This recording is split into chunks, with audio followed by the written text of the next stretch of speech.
Salut Raph, donc Hello, hello. tu es CEO de WeInvest Real Estate, société active dans le courtage immobilier en franchise. Alors Raph, donc c'est une question un peu particulière aujourd'hui que je te pose, puisqu'on sait que c'est pas le cas, WeInvest Mmh. n'est pas à vendre. Mais si tu devais mettre en vente WeInvest d'ici 1 an, tu ferais quoi en fait? Tu commencerais par quoi? Bonne question. Donc ouais, je rappelle, c'est pas le cas aujourd'hui, donc c'est pas comme si, je m'étais déjà mis dedans. Après si on se projette un peu dans cette idée, Mmh.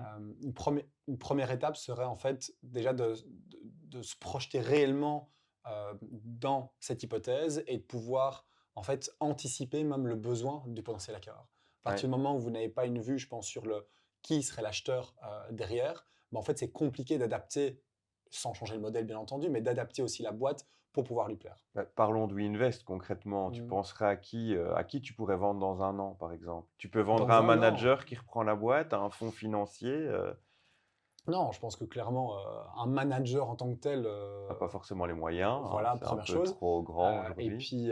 Et puis après non, l'idée aujourd'hui de WeInvest, on est encore en pleine phase de scaling et on a nous-mêmes en interne, avant de vouloir penser à revendre quelque chose, des KPI à atteindre. En fait, personnellement, j'ai aussi des KPI, moi, que je veux atteindre avec la société avant de même penser à une revente. Mmh. Et ces KPI ne sont pas encore atteints, je reconfirme. Donc aujourd'hui, on aimerait atteindre un certain niveau et de se dire que vu ce certain niveau, bah, ça pourrait peut-être plus intéresser, on parle de banques, d'assureurs, de gros groupes internationaux, euh, Vraiment un acquéreur stratégique. un acquéreur stratégique. Et dans tous les cas ici, par rapport à notre modèle, ce qu'il va rechercher, c'est certes une rentabilité financière derrière, Mmh. qui est aussi récurrente qu'on peut avoir avec un système de franchise.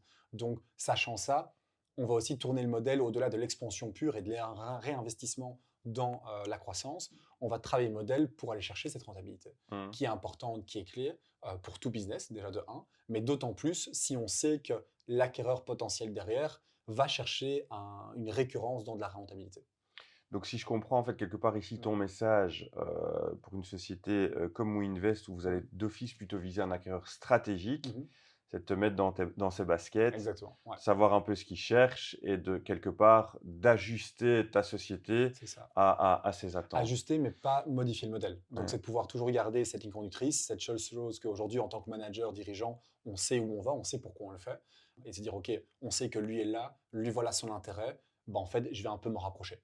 Mais quelque part, c'est une démarche commerciale de vente à son Complètement. persona. Ouais, exactement, c'est Je ça. vends ma boîte à quelqu'un, Exactement. je veux Comme savoir ce qu'il aujourd'hui, veut, nos quoi. services Ouais. bah, doivent plaire à l'acheteur ou le vendeur. Mmh. Donc, bien sûr, c'est une question de customer centric. Allez super. Merci Merci à beaucoup toi. Raph.